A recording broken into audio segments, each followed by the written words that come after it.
Hello बच्चों, let's see the question. Basicity is defined by equilibrium constant for abstracting a proton and nucleophilicity is defined by rate of attack of electrophilic carbon atom. यहाँ पे हमें nucleophilicity and basicity की definition दी है. Basicity मतलब क्या? एब्स्ट्रैक्टिंग a proton. जब कभी भी कोई कंपाउंड प्रोटॉन को एब्स्ट्रैक्ट करेगा, प्रोटॉन को एब्स्ट्रैक्ट करेगा, तो उसको क्या कहा जाने वाला है? Basic compound.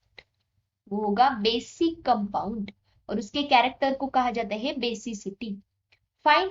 और उसी जगह पे कोई भी न्यूक्लियोफाइल, न्यूक्लियोफाइल मतलब क्या? Nucleus loving compound. Nucleus loving compound अगर इलेक्ट्रोफाइल मतलब इलेक्ट्रॉन लविंग कंपाउंड पे अटैक करेगा, इलेक्ट्रॉन लविंग. ये इलेक्ट्रॉन लविंग क्यों है? क्योंकि ये इलेक्ट्रॉन डेफिशिएंट है, मतलब इनके पास पॉजिटिव चार्ज ज्यादा होते हैं और यहाँ पे इलेक्ट्रॉन ज्यादा होते हैं. तो ये क्या करेगा? इलेक्ट्रॉन रिच ग्रुप जो है इलेक्ट्रॉन डेफिशिएंट पर अटैक करेगा, इसीलिए इसको कहा जाता है न्यूक्लियोफाइल और इसके कैरेक्टर को कहा जाता है न्यूक्लियोफिलिसिटी. तो यहाँ पे हमें नीचे दो रिएक्शन दिए हुए हैं. Let's see that questions.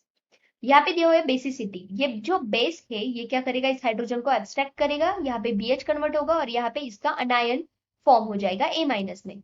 Nucleophilicity में क्या होता है? ये हाइड्रोजन को नहीं लेता, ये डायरेक्टली उस कंपाउंड पर अटैक करेगा और उसके साथ जो लिविंग ग्रुप अटैच है उसको निकाल देगा और ये B कार्बन को अटैच हो गया. इसको कहा जाता है न्यूक्लियोफिलिसिटी. नीचे क्या दिया हुआ है? A species with negative charge is stronger nucleophile than similar neutral species. Nucleophilicity decreases from left to right in the periodic table, increases down the group. As the size of the similar type of negatively charged species increases, basicity increases and nucleophilicity decreases. मतलब हमें क्या बताया गया है? समझे, हमने लिया OH minus and यहाँ पे एग्जांपल लिया H2O. तो H2O क्या है?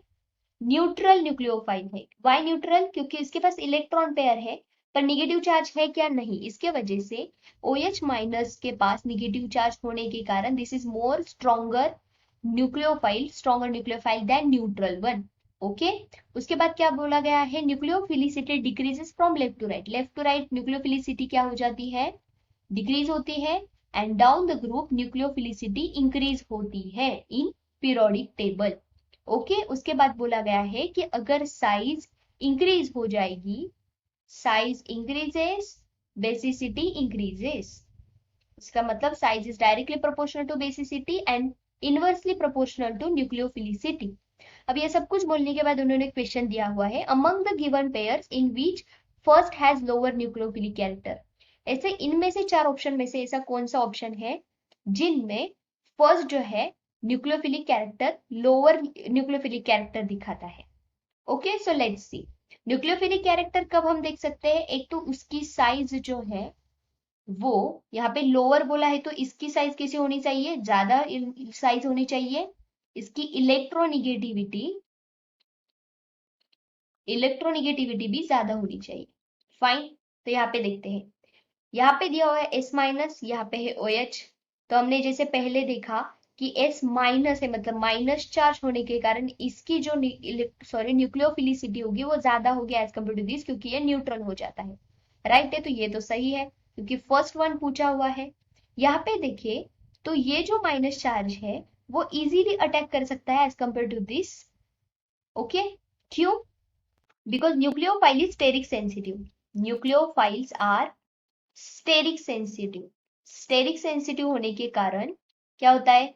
यहाँ पे अगर हम देखें, यहाँ पे देखो तो ये कैसा कार्बन है? प्राइमरी. राइट. और ये कैसा है? सेकेंडरी. तो ऑब्वियसली प्राइमरी कार्बन ज्यादा स्टेरिक हिड्रस दिखाएगा या सेकेंडरी? ऑब्वियसली सेकेंडरी ज्यादा हिड्रस दिखाएगा. उसकी वजह से primary will easily attack on any another electrophile as compared to this one. तो ये भी सही है. ओके.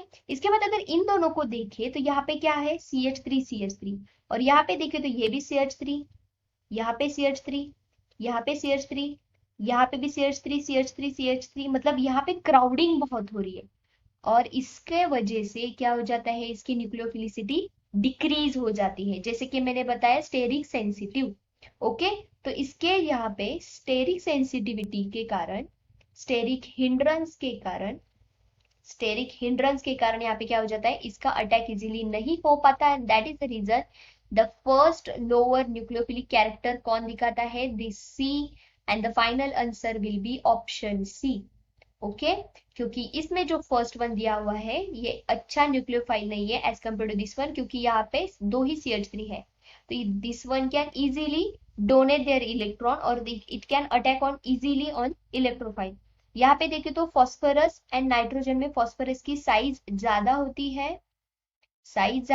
है और उसके इलेक्ट्रॉन्स भी अच्छे होते हैं, इसीलिए ये इजीली क्या कर सकता है, अटैक। जैसे हमने पहले ही देखा कि नाइट्रोजन और फॉस्फोरस नीचे जब आते हैं तो इसकी न्यूक्लियोफिलिसिटी क्या होती है, बढ़ जाती है। तो नाइट्रोजन फॉस्फोरस जैसे नीचे आएंगे न्यूक्लियोफिलिसिटी बढ़ेगी, तो इसकी न्यूक्लियोफिलिसिटी भी ज्यादा है एज कम्पेयर टू नाइट्रोजन। तो answer C is the final answer of this question.